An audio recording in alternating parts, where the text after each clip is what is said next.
Welcome to the PT Marketing Power Hour, highlighting successful marketing strategies from North America's fastest growing clinics so you can learn from their wins and power your practice growth.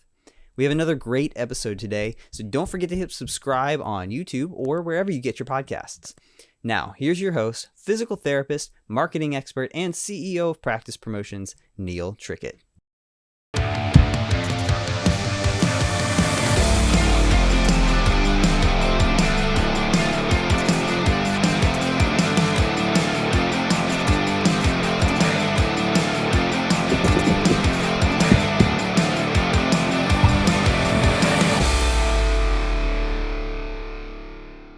Hello, and welcome to the PT Marketing Power Hour, highlighting successful marketing strategies from North America's fastest growing clinics so you can learn from their wins and power your practice growth. I'm your host, Neil Trickett, CEO of Practice Promotions, and today's focus is on how to leverage your customer list for maximum success. And so I'm really honored to have Dr. James Pumarada here. He's the president and also physical therapist at Complete Physical Rehabilitation in New Jersey. And he's going to share some of his wins in leveraging his customer list here for his practice. So great to have you here, James. Thanks for being on the show. Thank you for having me, Neil. Great. Awesome. So let's dive right in here and let's talk about what you've done to be successful, especially leveraging your customer list. So one of the things I really like about your philosophy is that you've really focused on marketing to your customer list. Why do you see this as important for your practice? Well, it's very important in the sense that the warm list has been there for us, and we're an established practice since 2004 in Elizabeth and 2007 in Jersey City. So we've established a track record of having patients that know, like, and trust us, that are comfortable with our services, and that have used us at least once within that period for some type of physical therapy related injury. So because of that, and they've had such great experiences, we can use those names and try to continue to make that warm list warmer, rather than actually trying to expend more amounts of energy, time, and money and resources towards finding cold lists or again, people that don't necessarily know, like, and trust us. So those tend to be more expensive, whereas we already have gold in our back pocket, which is our warm list. We just have to kind of, again, figure out ways to re-nurture those experiences with our past patient list. Awesome. Yeah, such a smart businessman, because I've talked to over 1,000 practice owners, and I could say with confidence that over 95% of them are not effectively marketing to their customer list. Some are not even doing anything, and it's your gold mine in your practice, right? There's so much potential there with the people that you've served before, and as you say, know, like, and trust you. So it's much easier to reconnect with them again, and then also get them to send friends and family and colleagues to you, right? Absolutely. And, when we look at the strategies that we've implemented over the last 2 years, the warm list has really been the main driver for us to be able to survive and to continue to provide services to physical therapy services to our communities that we are in. And it's the understanding that just because a person has had an experience there doesn't mean that experience is over, that you should continue to remarket to that warm list, rather than saying to yourself as a business owner, I need more new patients. Well, no, you just need the same person filling in the same slot, because ultimately they're paying you more or less the same revenue. Mm-hmm. So because of that, if you could, again, reharness that same person to perhaps, a different part of the body, or perhaps, again, as you said, to recommend other individuals within their family and such. Those are things that are priceless, because, again, they already have that built-in relationship. It's easier to convert and easier to bring them through your process. Absolutely. Yeah. What would you say to practice owners out there that have the mindset of, well, I they like me, they love me, they got a great experience, they'll just come back when they need me. What would you say to that philosophy? Well, it's a very sort of a passive approach in a sense. With something like that, it really lends itself to the thinking of, well, how or when would that individual know when they would possibly need you? And that's your role as a physical therapist, individual, to be able to educate the population as to the need for services within their community and to prevent further breakdown of conditions in order to live a more fruitful and functional experience or life, but certainly as well to just retouch and recommunicate with that individual and to say, hey, how are things going? I mean, on a more personal level.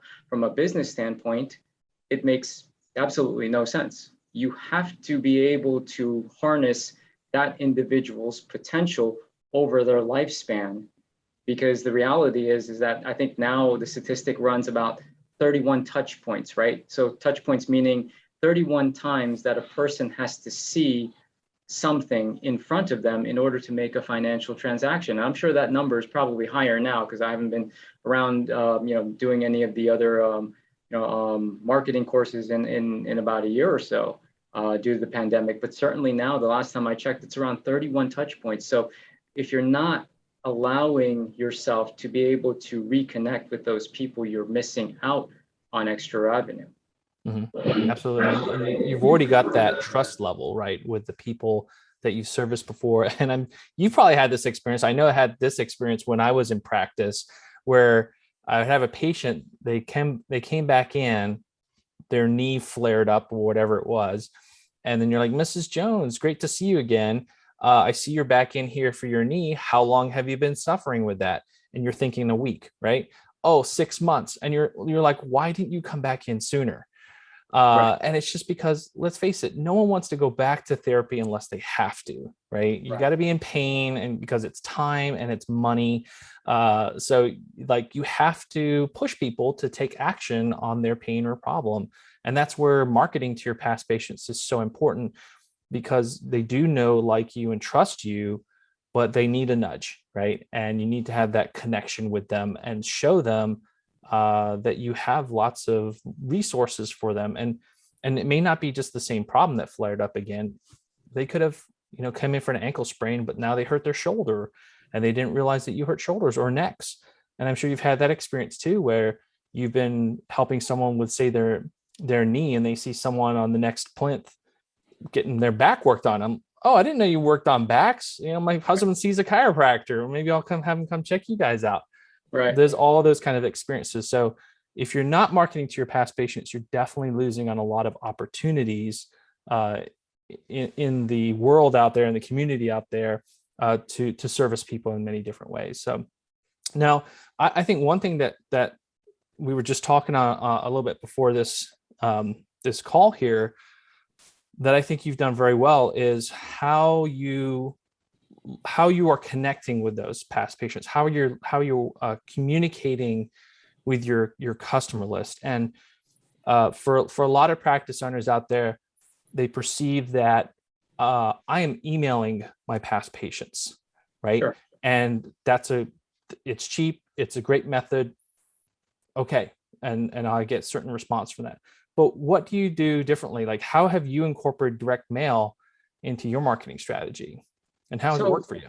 Well, it's a really great question. And I think it goes back to probably the essence of marketing in general, where you really have to know your target market. And obviously, and pulling from Dan Kennedy and just saying, market, media, message, match. You have to know if that type of media is going to work for that community. And we were talking about this prior to the podcast now, where our Elizabeth community, it is a very stable community where there are mostly people that either rent or own homes in this area. So certainly these individuals, you're missing out on those opportunities to be able to reach out to them by giving them a newsletter to let them know what's going on within your facility, to let them know that this is a safe place to receive physical therapy care services, that you are above board par with regards to your cleaning abilities and your ability to keep people safe. And even more jovial things like holiday things that we celebrate throughout the year, and just kind of getting back to a sense of normalcy.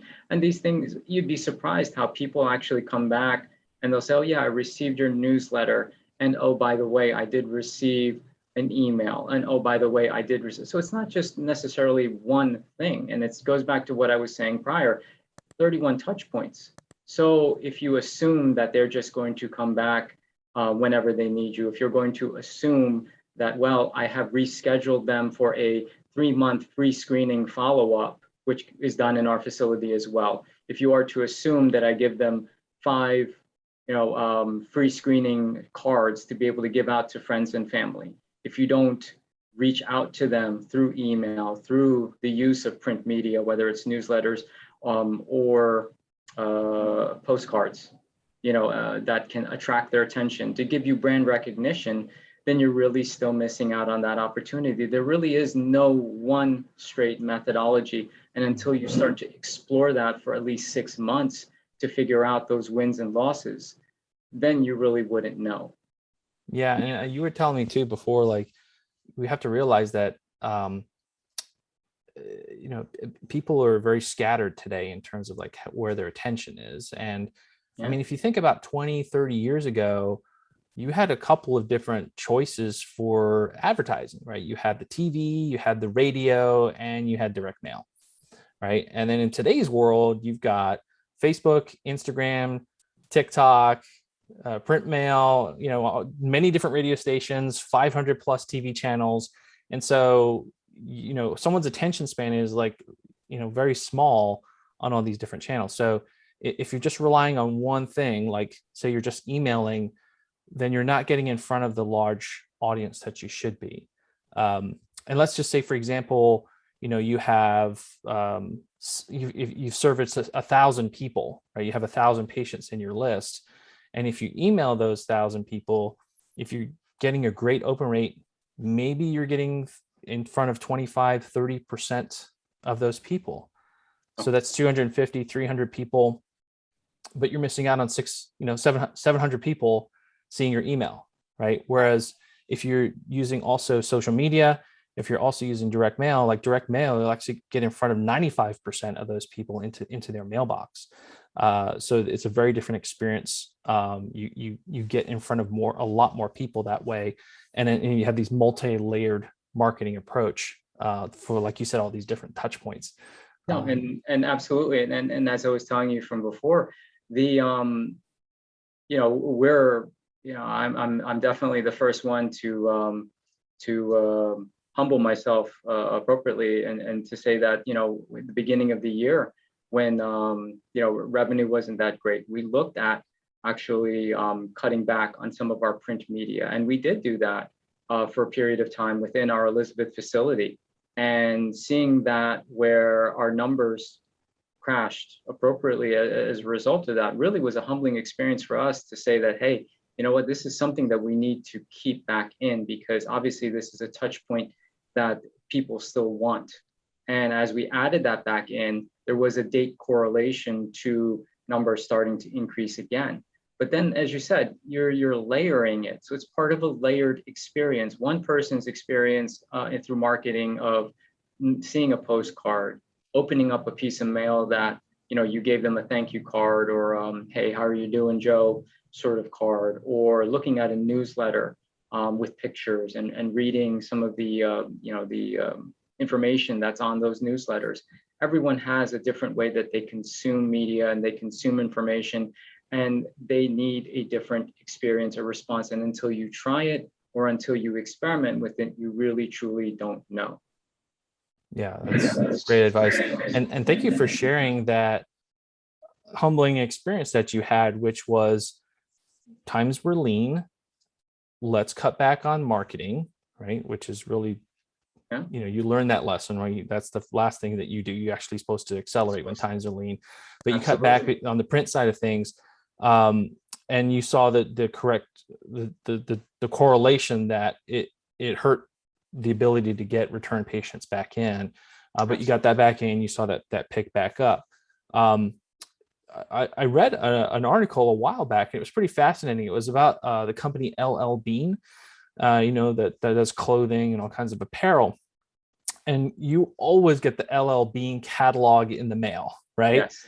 Yes. So one year, some genius decided to, hey, let's cut out $100 million or whatever they would say by not mailing out the catalog, because they have the whole online store and everything and social media ads and all that kind of stuff. Well, right. their revenue dropped by tens or not hundreds of millions of dollars. Wow. That year, right? And so they put that back in quickly because they learned the lesson that, again, they needed that multimedia layered approach, direct mail being part of that, and that helped get their revenues back up. Because even though people may not order directly from that catalog, or in the case of physical therapy, may not call specifically for that, free screen offer from the postcard, it gets them thinking, right? And they may go to the website and start to look around a little bit more, or see some posts that come across on their Facebook feed. And then they're like, you know what, I really need to go get this taken care of. I'm going to give them a call and get back in and see my therapist, right? Absolutely. So that's the experience that you're really trying to push. And I think you do a fabulous job of really looking at it from that angle. And so can you let our audience know just some of the things that you do, some of the tools that you do from a direct mail standpoint? You mentioned the patient newsletter. What other things do you like to send out in the year? So we have the postcards that have the free screens, the offers. We usually do a free screen at the second quarter and then in the third quarter. So we're usually at around March, April for the promotion. And then we do a promotion in October for free screens within the community as well. And these are great ways to sort of draw in individuals that may not know about physical therapy or what it can provide, and at least to be able to look at their condition objectively and to see whether or not it's something that we can help them with. If for nothing else, it provides an offer. And then from there, we've been able to tweak that offer over the years as well. Certainly as well, we use the postcards towards the end of the year for holidays, and then as well to remind individuals, because we are a hybrid practice, we are in network with certain insurances and out of network with certain insurances, and we also have a foothold into cash paying patients, where we remind them, hey, look, please use up your benefits by the end of the year. So we use postcards for that. And at times we're starting to now try to figure out if we want to experiment with, hey, it's the beginning of the year. You may want to get started on pre-rehabilitation prior to a surgery that you may be scheduling in the first quarter. So, we're looking at those avenues as well. So, these are definite reminders that we utilize throughout that time. The postcards allow us also to continue to make offers for our cash-based services that we provide here. The main piece de resistance is the light force laser that we have, and then we try to sell packages for those.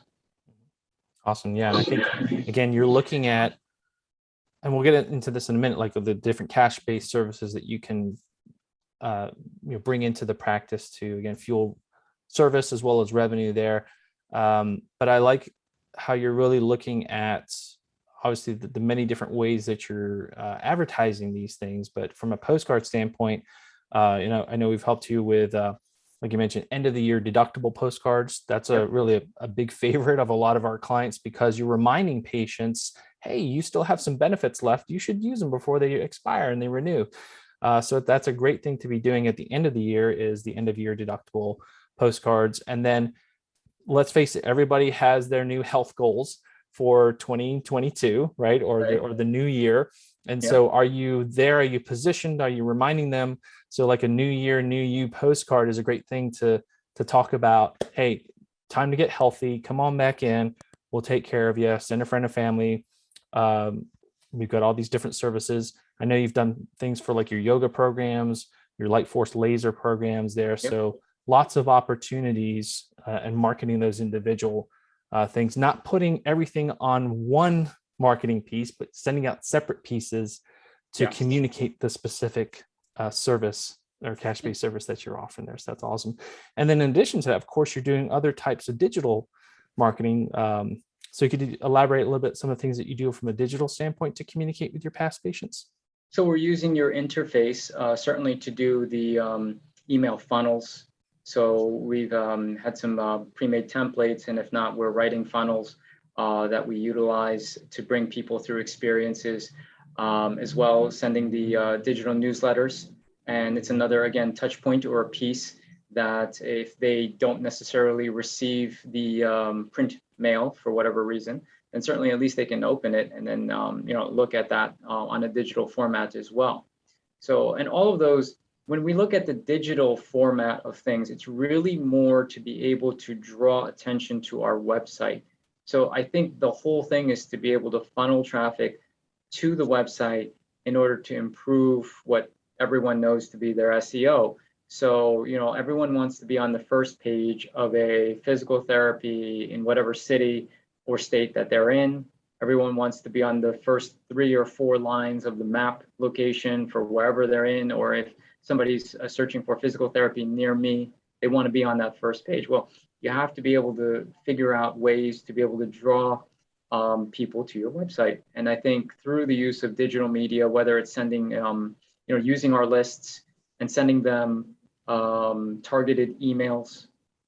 Usually what we do as well is that we've now written like midweek emails, and that's one of the things that we use through your interface, where we write, there's only 3 appointments left for Dr. James. So creating senses of urgency, and we've started to do that consistently as well. And if for nothing else, most people will just come to me and say, hey, by the way, I heard you're getting busy because you only have 2 appointments left. And I'll agree, and I'll just say, sure.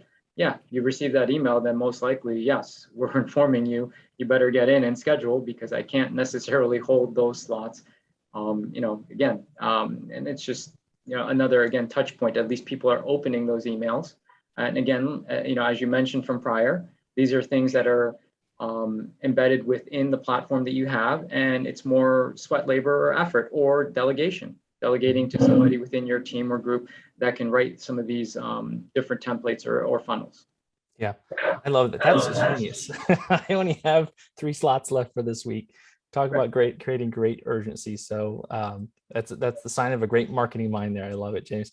And again, from the email side of things, I love what you just said there. Delegate, right? So as a practice owner, marketing is a crucial part of your business. You definitely need to be part of it. You definitely need to know what's going on, but you don't need to do it all. And as your practice grows, you become the limiting factor in the growth of your practice. So that's where you have to have people around you who can help support you in all the myriad of different marketing actions that occur. And I was actually at PPS this last week, and Sure. it was fascinating to talk to some practice owners there, and where they were getting to that point where they were doing so much from a marketing standpoint, and then pulled for patient care, and then pulled for putting out a fire or something going on with a staff member, and the marketing just wasn't getting the attention that it should. And I'm like, okay, you're at a size practice now where you need a marketing director. Like, who's taking charge of that for you? So definitely for our audience out there, think about where you can delegate, where you can get help to get the marketing flows out there, and that generates the inflows of past patients coming back in and new patients coming in. So love what you're saying there, James. Let's switch gears here a little bit, because one thing I think you do really well is your cash-based services. And so when we're faced with upcoming challenges here with reimbursement, cuts and changes, and let's face it, it's been going on for decades here, but there's always the same problem, like someone's threatening to cut funds. You're looking at it from, how can I have additional sources of services and revenue into the practice? And I think that really sets you apart from a lot of practices out there. So can you help our audience understand, like, why did you decide to offer cash-based services in the first place? So I think, Neil, definitely it's an interesting challenge providing cash-based services. There is a certain level of commitment and onboarding for that person in order for them to commit to a service. I mean, let's face it, with physical therapy, if you're in physical pain, theoretically, you should still be able to walk, or to be able to unbutton your shirt, or to be able to eat a meal, right? So if we're looking at hierarchy of needs, you should be able to commit to some of those needs despite having pain. But don't get me wrong, I mean, we do have services that we provide, such as vestibular rehab, where people are in dire need And that hierarchy has been totally left by the wayside because of their ability to feel dizzy. So there is that sense of urgency with those individuals. And that's where we saw that niche that we do so well here, is that we can harness that urgency and create it into a cash-based model. So what I ended up doing was saying, okay, fine, I'm going to use that and create two different levels, a concierge level and a regular cash-based level. I'm only in my one facility 1 day out of a week. So if you want my time and I'm willing to bulk out that amount of time, well, that comes with a certain price point. But for that, what we looked at was, okay, fine, it's easy to attract, or not easy to attract, but easy to charge someone cash. The other end of it is, what am I getting back for it? Is it like in kind to what I would get if I were to go to an in-network provider utilizing my insurance benefit? And the secret sauce within that is the constant omission that you need to provide value for that price point. People want to seek value for it. They want to see the value in what you are doing. So what we ended up doing was saying, okay, fine. For the insurance-based individuals, we have a cash-based model of using the light force laser. If you want to get better faster with no side effects, no medicine or medications involved, then you definitely give light force laser a try. It will get you better faster from physical pain. It's a deep tissue laser, et cetera. For our concierge level individuals, we said to ourselves, okay, for that price point, it allows you the ability to use that if needed on every session for one part of the body. So in that inherently alone, you're saying to yourself, well, that's great value. Layer in another piece to it, which I came up with this year, by trying to now start to onboard our current patients and our warm lists with an annual membership. So with the annual membership at a small price point, like all other businesses, whether it's Amazon, whether it's Disney Plus, whether it's anything that you may utilize in your daily life, everybody has some type of monthly membership for their services at this point at a more affordable cost, right? So for us, we have an annual membership that allows them to be able to discount cash-based services at around 20%. So you might think, well, James, the math doesn't necessarily add up because you're discounting 20% off of everything. That individual in general, let's say their care plan, or what have you, maybe 11 to 12 visits, you may be taking ultimately altogether like a 10% hit. Yes and no. The reality is, as you harness more of these individuals together and allow them to create that same experience of they're getting value for that service, it actually creates more of a warm list, but more also, it actually allows you the ability to market less to that individual because they already know they're an annual member. It's exactly what I was saying before with regards to just rewarding these individuals that have been with you since the beginning, and then creating more. How do you make that warm list warmer? By elevating them. So we're trying to elevate our warm list, and with the help of what you guys have helped us with newsletters and postcards to get that message out that, yeah, you want to be an annual member because there may be a point to where your insurance may not cover a certain amount. So if you're an annual member, not only will you get 20% off of any of the cash-based services that we provide in here, particularly if you're in that level of needing the laser or diagnostic services with the ICS Impulse goggles that we have here for vestibular care. But certainly if there's any products down the road in the future that we order for you here, that certainly allows, I think we provide like a 3 or 5% discount on those as well. So just layering in value after value after value. And that's where we kind of saw it. And if you can do it right, which we're hoping to do, win or lose, we hope to do that. You might be able to get, let's say at the beginning of the year, $5,000 to $10,000 of just cash revenue for just somebody being an annual member, whether or not they utilize your service throughout the year or not. And it allows you another touch point to be able to market to that individual. Hey, you haven't used your benefit yet. Why don't you come in? Et cetera. So, those are the things that we sort of thought of during the pandemic that we've been rolling out slowly, a little by little. Yeah, I love it. You're just thinking so outside the box. It's genius. And I've always said that, practices need to have some kind of subscription model attached to their core services, right? Absolutely. And there's, it, I've seen it so many times, but it makes me cringe when you're in a practice and you hear, it was a wonderful experience. I'm feeling so much better now. I've got my life back. It's fantastic. And sure, yeah, great. I hope you do great. If you ever need us, maybe come back in, or hope to never see you again. Sometimes you'll hear that you're like, what?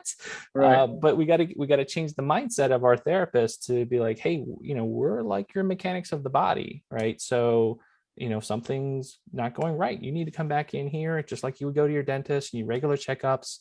We keep you healthy. So change into that philosophy, that mindset, and then certainly there's so many opportunities like you've created where there can be a subscription model based on extended care. And I love what you've done where you've kind of mixed it in with these other value add services from the laser and classes that you may offer, and then tying that in with some sort of discount. So, kudos to you for really working through that program. And I think there's very few practices out there that are approaching it that way. But let's face it, in business and practice, we're going to have to go more in that direction. And the consumer, with our high deductibles and everything, are more used to paying out of pocket now than ever before. And like you said, everybody's on a subscription for something, with multiple subscriptions. So it's not uncommon now to have those kind of models of those services, right? So with this, right, with this kind of unique model that you developed, how do you approach it? How do you market that out to your patient list? How do you market out to the community? So it's marketed out essentially the same way, particularly with end of the year, beginning of the year, new me, healthier me sort of thing.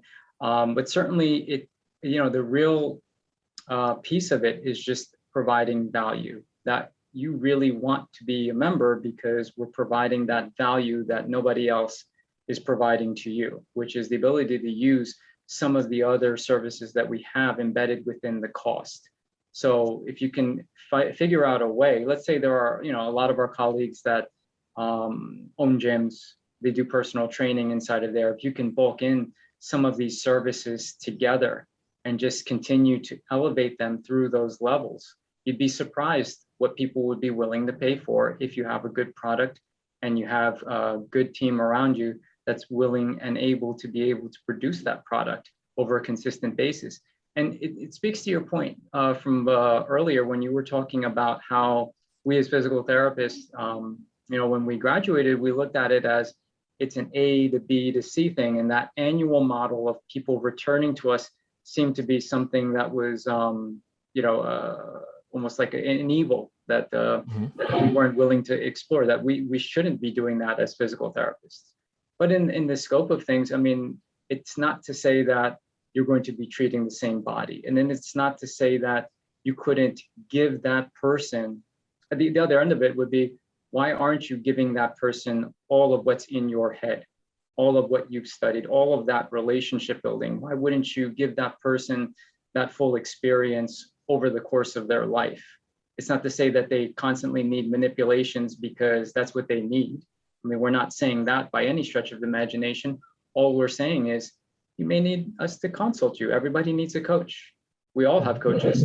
As you said, we've been working with you for what now, over 2 years now, I think, something like that. And we've had to delegate some of that because we've realized that we just cannot do it at the level that you guys are able to perform and produce the products that allow us to stay in business. And it's worth that time. But at the same time, you also have to look at it as an owner and say that there has to be a consistency to it. And that's what we learned the hard way this year. We knew, again, that when in bad times you have to continue to market and to up the marketing budget, but there comes a point to which, how far do you go into your reserve? How far do you dig in before you feel like times are tough? And then those are decisions that everybody has to make, and it's just a crapshoot, right? Just roll the dice and we figure it out. Luckily, we're at the other end of it. We're speaking on a podcast right now, and we're thankful to say that you know, these are the things, or these are the steps that have made us or continue to help us to thrive in the market. And it's just by using that list that we've been able to harness over a period of time. And it may not be, let's say the new physical therapist that's here, that's opened their practice for the first year or two.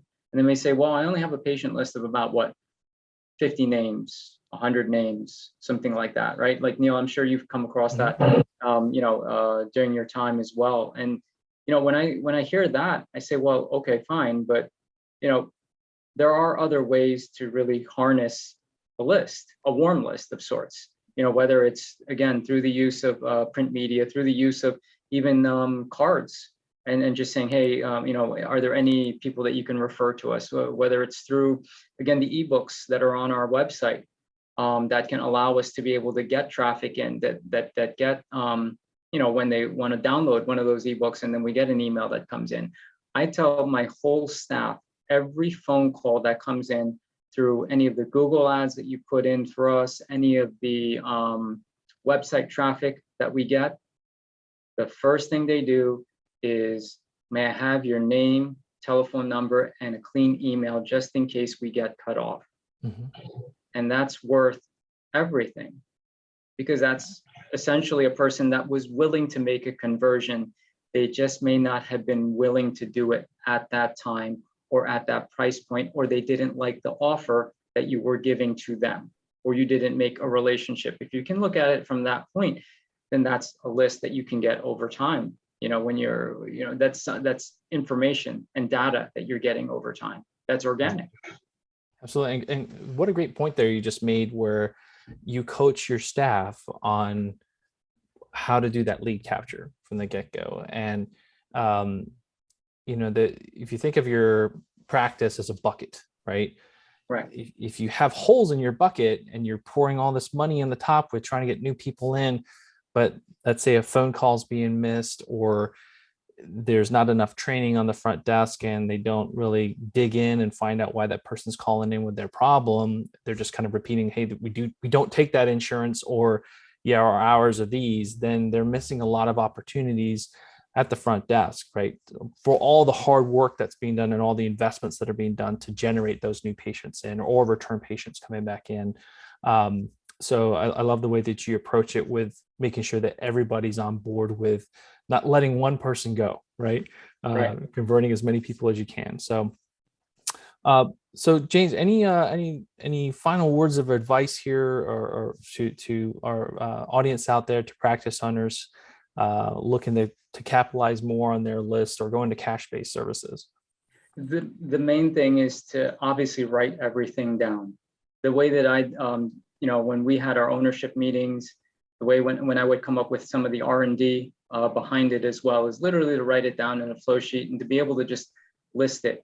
I guess it went back to taking surveys with patients and what they were willing to see, what they wanted, and then just continuing to just research and develop these products, and just say, okay, we're going to come up with products and different services. We're going to come up with shoulder program, a lower back program. It's going to look like this. It's going to embed these types of services in there. These seem to be more popular. These are what people look and want for. And then just the ability to kind of modify that. But overall, really, when we look at how we market these things, it's consistency over time. There is no silver bullet, as I've said from before. You have to layer it. You have to layer the different experiences. Maybe they just want to see your Instagram posts, but what gets them to truly convert?